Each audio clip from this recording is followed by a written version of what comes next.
What if I told you that the three things you can truly rely on in old age aren't your children or even your spouse? Intrigued? Well, this is the reality many of us face as we get older.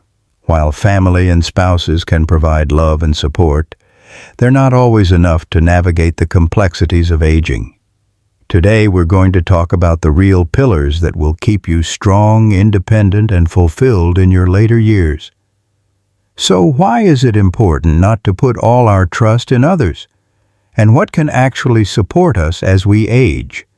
Let's dive into it and explore how you can embrace your own strength and independence in a way that truly lasts. Can you relate? Let's talk about it together. Key Insight 1. Your own health, physical and mental. When I think about the importance of health in old age, I'm reminded of Mrs. Thompson, a woman in her late 70s who has always been independent. A few years ago, she suffered a mild stroke. For a while, she had to rely on others for basic tasks, like getting groceries or even tying her shoes. It was tough for her, as she'd spent most of her life taking care of others, never imagining she'd be in a position where she'd need help. But here's the thing. Mrs. Thompson didn't give up. She worked tirelessly with her doctors and physical therapists, focusing on her recovery. Slowly, she regained much of her strength and mobility. Now, she's back to walking around the block every morning, gardening in her backyard, and driving herself to the local market. Her story shows us that no matter the setback, maintaining and improving our health is one of the most powerful things we can do for ourselves as we age. Why does this matter so much? Well, the truth is, as we get older, our health becomes the foundation of everything we do. Without good health, we're left vulnerable, physically and mentally. You can't enjoy your independence or live life to its fullest if you're constantly battling health issues. It's not just about avoiding disease. It's about staying strong enough to enjoy life, maintain independence, and do the things that bring you joy. The better you take care of yourself now, the more likely it is that you'll be able to maintain a high quality of life later on. So, how do we keep ourselves healthy? First, staying active is key. It doesn't have to mean running marathons or lifting heavy weights. For Mrs. Thompson, it meant daily walks, gentle stretches, and eventually working with a trainer to build up strength. But for others, it could be something as simple as getting out of the house for a short walk around the neighborhood or stretching every morning. The goal is consistency. Try to build some movement into your day, whether it's dancing, yoga, or just walking. It's all about staying as active as your body allows. Eating well is just as crucial. In our later years, our bodies need different nutrients, and we often have to be more mindful of what we put in our bodies. I always encourage my viewers to focus on nutrient-dense foods, fresh fruits and vegetables, lean proteins, and whole grains. These foods not only support energy, but also help prevent chronic conditions like diabetes, high blood pressure, and heart disease. Mrs. Thompson, for example, started adding more leafy greens and omega-3 rich foods like fish to her meals, and she's noticed a remarkable difference in how she feels. It's not about dieting, it's about nourishing your body so it can serve you well in the years ahead. But let's not forget about mental health. As we age, it's easy to feel isolated, anxious, or even depressed. That's why it's essential to nurture your mind just as much as your body. Staying mentally engaged by reading, learning new things, or even solving puzzles can keep your brain sharp. Mrs. Thompson became involved in a book club after her recovery, and it has done wonders for her mental well-being. It not only gives her a reason to keep reading and thinking, but also helps her feel connected to others. Mental health is as important as physical health, because without a clear, positive mindset, we may struggle to face the challenges of aging with resilience. Now, here's the challenge. Maintaining our health in old age isn't always easy. It requires effort, and it can sometimes feel like the body is fighting against us. For Mrs. Thompson, there were days when she felt discouraged, when it seemed like she wasn't making progress or that recovery was moving too slowly. But those small, consistent efforts added up over time. Aging doesn't mean giving up. It means finding new ways to adapt and keep moving forward. Yes, it can be hard, but every step toward better health is a victory, and it's worth it. Sometimes we also face challenges when we don't feel the same energy we once did. It's common to get tired more quickly, or maybe we can't do everything we used to. But that's where patience comes in. Your body may take longer to heal or adjust, but it will thank you in the long run for the care and time you invest in it. Mrs. Thompson didn't let the frustration stop her. She found joy in small wins, like being able to stand up unaided or take a longer walk each week. It's these little victories that make all the difference as we age. Ultimately, our health is the one thing we truly have control over as we grow older. By staying physically active, eating well, and nurturing our mental health, we build a foundation for a vibrant, fulfilling life in our later years. Yes, it takes effort, but the rewards are immense. If we can rely on ourselves to stay strong, physically and mentally, then we can truly embrace the later years of our lives with strength, confidence, and joy. Just like Mrs. Thompson, we all have the power to shape our health and our future. Key insight 2. Financial independence. Let me tell you about Mr. Jenkins, a man in his 80s who spent most of his life working as a school teacher. He was proud of his career, but when he retired, he relied heavily on his wife's pension and their joint savings to support their lifestyle.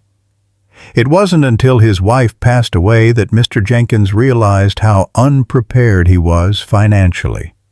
Without her income, he suddenly found himself struggling to cover daily expenses and had to lean on his children for support. This situation left him feeling vulnerable and ashamed. But instead of letting it define his future, Mr. Jenkins took action. He started researching how to regain financial independence, even in his later years. He began managing his money more carefully, set up a small passive income through an online investment, and eventually secured a part-time teaching job that brought in extra income. Mr. Jenkins turned his situation around by taking control of his finances, something many of us can learn from. Why does financial independence matter so much as we get older? Simply put, it offers freedom and security. When you're financially independent, you're not reliant on others, whether that's family, friends, or even a spouse. You can make your own decisions, live life on your own terms, and handle the inevitable challenges of aging without stressing over finances. For example, Mr. Jenkins no longer worries about how he will pay for health care or daily living expenses.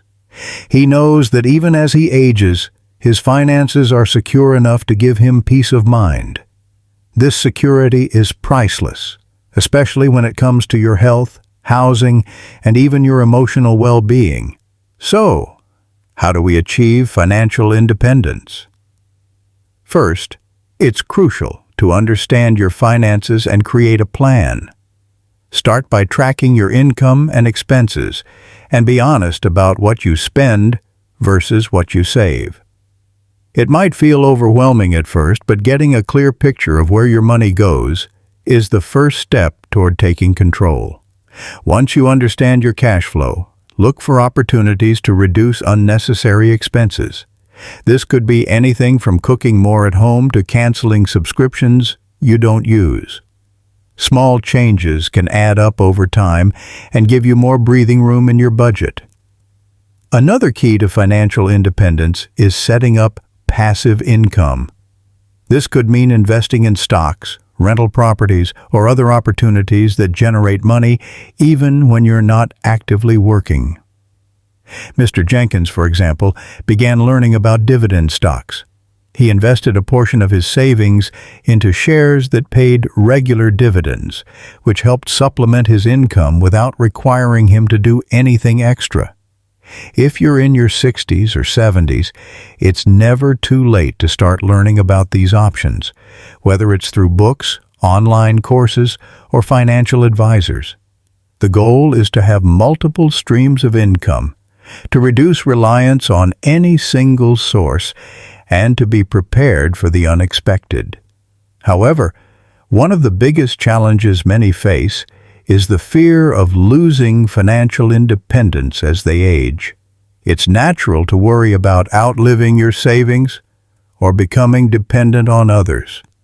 For many seniors, the fear of running out of money is more overwhelming than the thought of any physical ailment. But the good news is that it's possible to safeguard your future with proper planning and action. Start by building an emergency fund. Aim for at least 3 to 6 months' worth of living expenses. If you haven't already, consider seeking out a financial advisor who can guide you in making your money work for you. It's okay to ask for help, but also take steps to educate yourself so that you feel empowered in your financial decisions. Remember, financial independence is about control. Even if you've never been in charge of managing your money before, it's never too late to start. Like Mr. Jenkins, you have the ability to shift your financial future, no matter your age. It may take time and effort, but the rewards are worth it. Living without the stress of relying on others for financial support can bring you peace of mind and freedom to focus on what truly matters in your later years. So, take the first step today and start planning for a financially independent future. Your future self will thank you. Key insight 3. Building and nurturing a supportive community. Let me share the story of Mrs. Ramirez, a vibrant woman in her mid-70s who found a renewed sense of purpose and strength in her community after she lost her spouse. For years, she had been deeply intertwined with her husband's social circles, but after his passing, she felt isolated and unsure where to turn. That was until one day, she decided to join a local book club. Initially, she felt out of place, much younger than most of the other members, and not quite sure how she'd fit in. But to her surprise, those weekly meetings became the highlight of her week. Not only did Mrs. Ramirez bond with like-minded individuals, but she also discovered a deep well of emotional support from her fellow club members, who had become some of her closest friends. Now, she's part of multiple groups, ranging from a gardening club to a volunteer organization, and she's thriving. Her story proves that emotional support can come from sources beyond family, and that building strong connections in your community can be one of the most empowering things you can do as you age. Why does building and nurturing a supportive community matter so much as we grow older? As we age, social connections become a vital pillar of our emotional health. These relationships not only combat loneliness, but also provide a sense of belonging and purpose. Mrs. Ramirez's story highlights just how powerful friendships and community ties can be. When you have people around you who genuinely care, it makes facing the challenges of aging less daunting. Whether it's someone to share a laugh with, help you through tough times, or simply keep you engaged, social bonds can fill the gaps that other types of support may not. A strong community helps provide emotional stability, reduces stress, and can even encourage better physical health. After all, when you feel connected, you're more likely to take care of yourself and stay active. So how can we build and maintain a strong community? Start by putting yourself out there. Join groups or clubs that align with your interests. It could be a fitness class, a book club, a knitting group, or a local charity organization? Mrs. Ramirez found her way through the book club, but there are countless ways to connect with people. Volunteering, for example, is not only a great way to meet people, but it also gives you the chance to contribute to your community. Whether it's helping out at a local food bank or participating in community cleanup events, being involved in something bigger than yourself can create a sense of fulfillment and connectedness. Don't be afraid to attend local events like fairs, festivals, or support groups. They're great places to meet people and form bonds. Maintaining these connections takes effort, but it's worth it. In today's world, it's easy to get caught up in our busy lives or feel hesitant about reaching out to others. However, the key to a strong community is regular interaction and showing genuine care. Invite a friend out for coffee, check in on someone who might be feeling down, or attend an event together. You don't have to do it all alone. Mrs. Ramirez, for instance, regularly reaches out to her book club friends to schedule outings, whether it's a trip to a museum or just a casual lunch together. Small gestures like this can strengthen bonds and ensure that you're not only building a community, but actively nurturing it. Of course, loneliness can be a real challenge as we age, especially when family members might be far away or caught up with their own lives.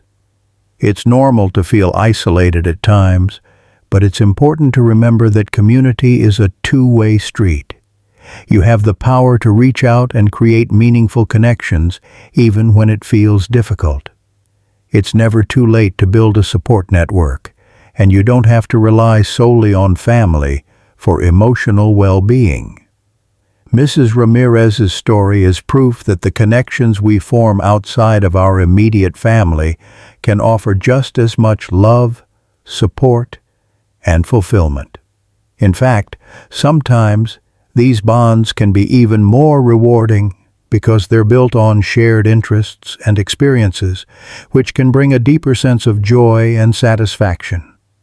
In conclusion, building and nurturing a supportive community isn't just about filling your social calendar. It's about creating a strong foundation of emotional support that will carry you through life's challenges. By seeking out connections, maintaining friendships, and volunteering your time, you're not only helping others but also building a sense of purpose and belonging. It might take some effort, but the rewards are immeasurable. Just like Mrs. Ramirez, you have the power to create a vibrant network of people who lift you up and remind you that you are never alone. Conclusion. So remember, the three things you can truly rely on in old age aren't your children or your spouse. They're your own health, financial independence, and the strength of your community. Focus on these pillars, and you'll be well equipped to face the challenges of aging with confidence and peace of mind. Thank you for watching. If you found this video helpful, don't forget to like, subscribe, and leave a comment below. Let me know if you agree with these insights. If you're in your later years and resonated with this message, comment 9 or 0 to show your support and share your own experiences. Take care, and I'll see you in the next video.